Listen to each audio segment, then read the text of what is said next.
Stephen Hawkins of the episode.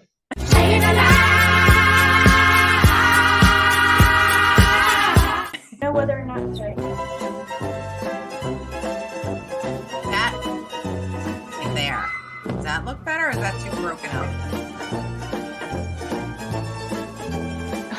A few moments later.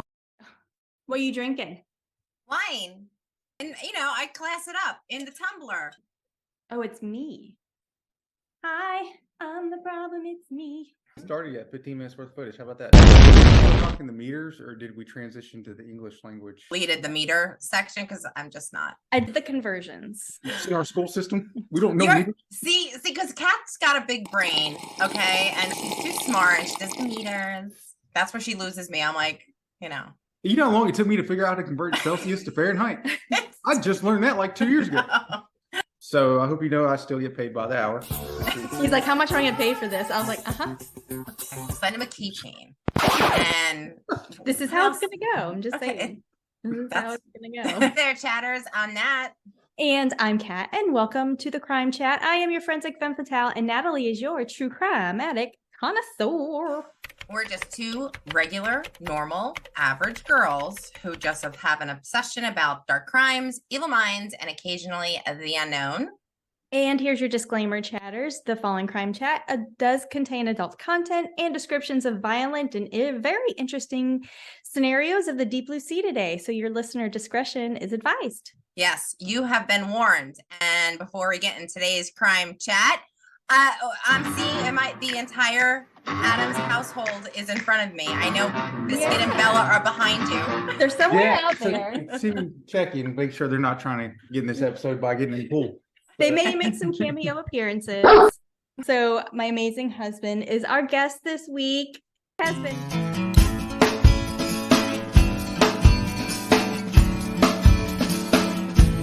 been talking about this Crime Chat topic for quite some time. And a while back when we did the Chris crimes, I misunderstood the assignment, and this should have been the episode that we did, but we're making up for it, and he is making his appearance. We'll be relying on some of his navigational expertise and into the deep blue sea and all of that jazz for today. Well, I just want to let everybody know, and Chris, I just want to let you know that I am the designated chicken shit for this episode.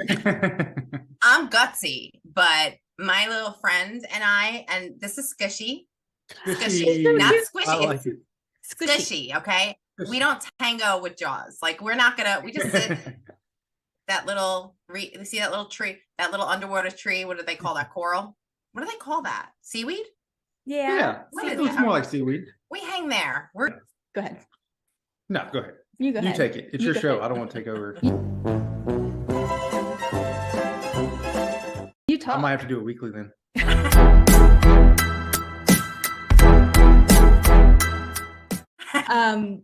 Yeah, well, he's a dive master. Yeah. So he's considered a professional diver up to Depth. Yeah. So depth, I'm certified to 130. So probably next year, I'm going to be working steps to get to 200 foot. Crime Chat fun fact? Crime Chat fun fact. Say that fast 3 times. We do. So you'll learn about atmospheres. So it's a water column. So every 33 foot, you get a new atmosphere in water of depth. So fathom, just for an example, 0 to 100 is 1 fathom. Just made my right side hot. You're always hot. Aww. He had a full beard. But he went into work. They were doing promotion, so he sat on the promotion board and he had to shave. How long was the beard? Are we talking full Florida man? Yeah, baby. Oh my God, is that really what Florida looks like? I'll probably say he trimmed it, but it was nice. I'd say probably about 2 inches.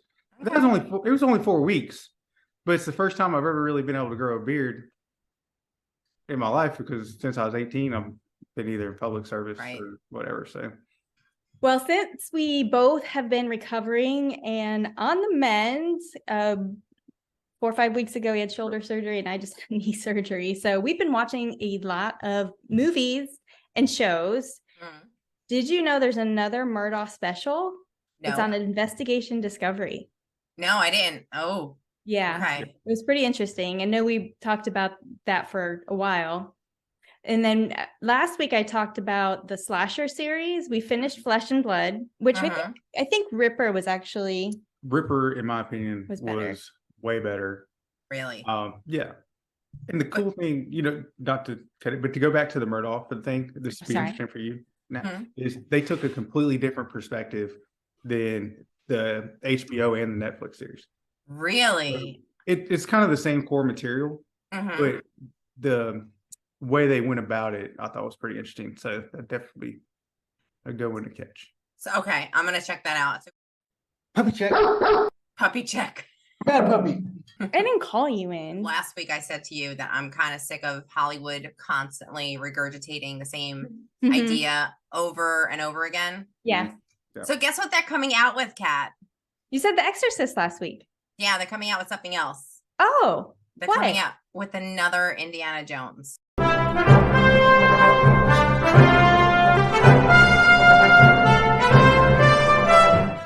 Oh, hell no! are you kidding me? No, Like- no. And I thought the series ended already. Like it was done. Like that was the whole point of the one a couple years ago. I'm assuming not Harrison Ford, but is he going to make like a cameo like Sean Connery did? No, it's Harrison Ford. He's the lead. He's like 90. Yeah, and he's gonna be. Yeah. Mm-hmm. You might have expensive taste. You don't know his life. Although, would you say last week Al Pacino's having a baby and he's 83. 83? Yep. She's 29, he's 83, and they're having a baby. Is coming out for next year, and it's called Winnie the Pooh, Blood and Honey. You Is know it what? The horror? Yeah. Yes, Yes. I can't wait. I can't wait. That's going to be probably it should be Emotional epic. damage. It transformed the feral and bloodthirsty Winnie the Pooh and Piglet. They go around terrorizing Christopher Robin and a group of young women in a remote house. How could this go wrong?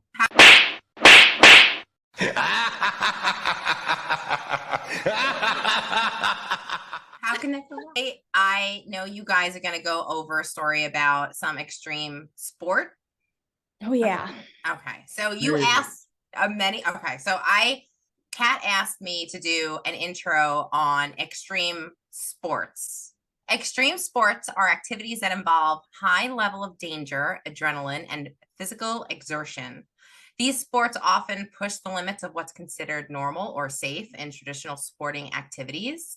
People participate in extreme sports for various reasons, including the thrill, the challenge, the sense of accomplishment they provide. And here are some popular extreme sports. Okay. I had to cut up this list. This list went on forever. So I just picked out like my favorite. So first one is skydiving.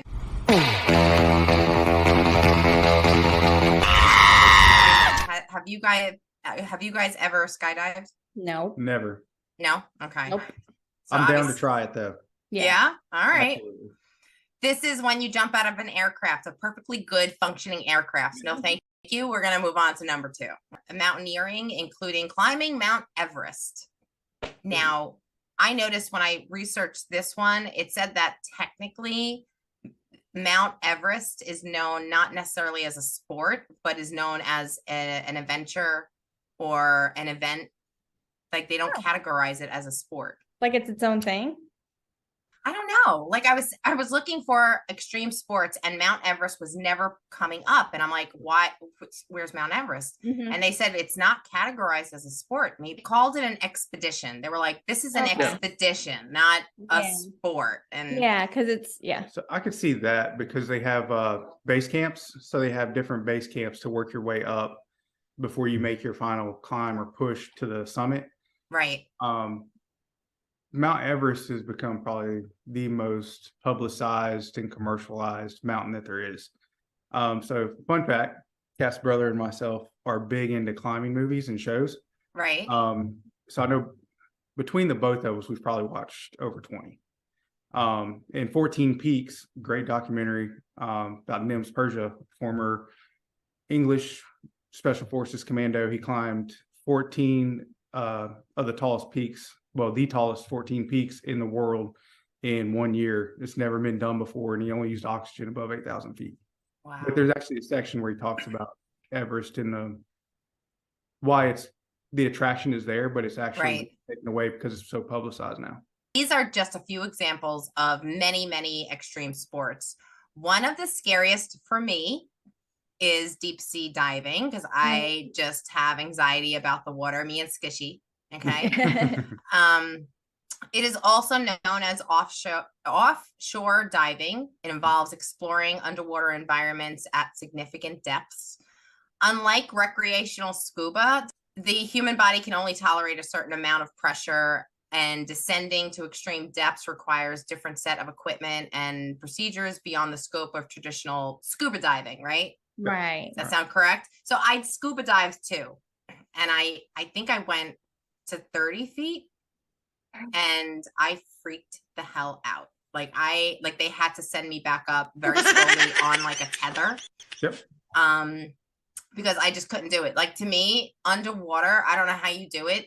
Underwater to me is like, you might as well shoot me up into the freaking space and send me to the moon, because it's the same thing. It's just it's like almost like earthly, like outer space. We don't know anything about the ocean.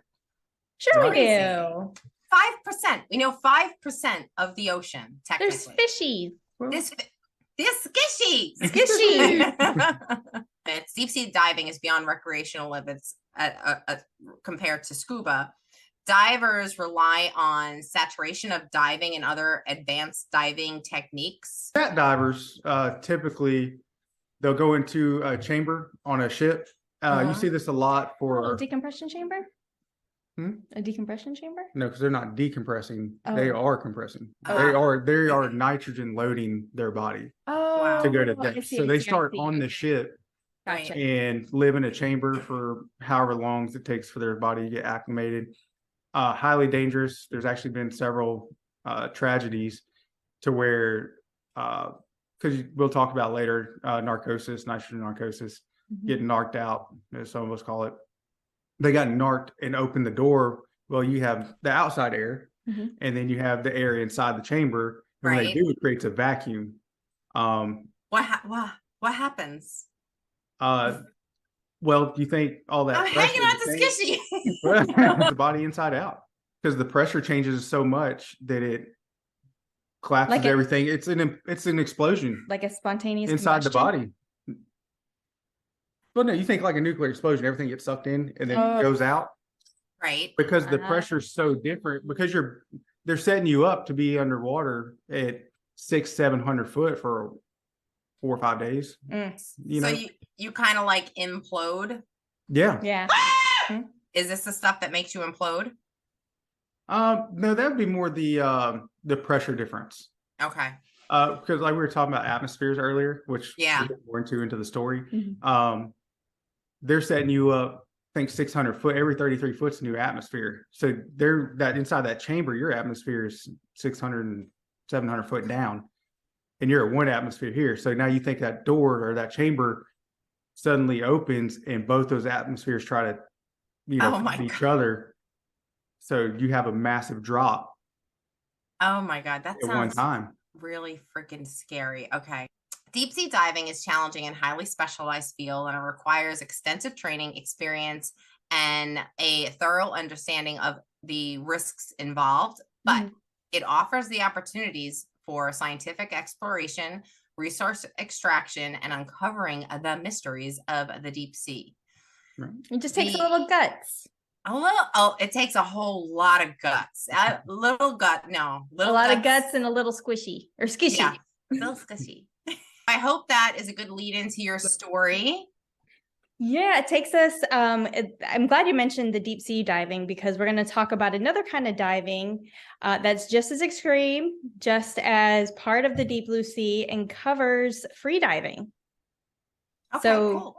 With any extreme sport, like you mentioned, there's risks associated with it, and many steps can be taken to help minimize those risks and ensure the safety along the way. But unfortunately, in our story today, this is not the case.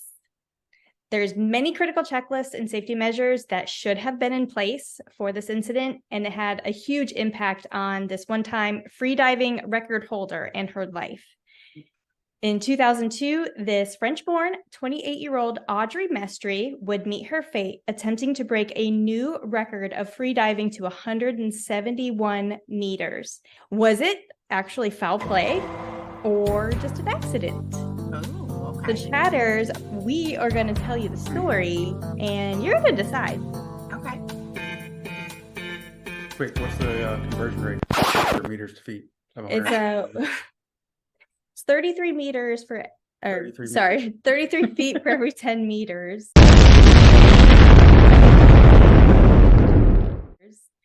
And I do have what 171 is down later.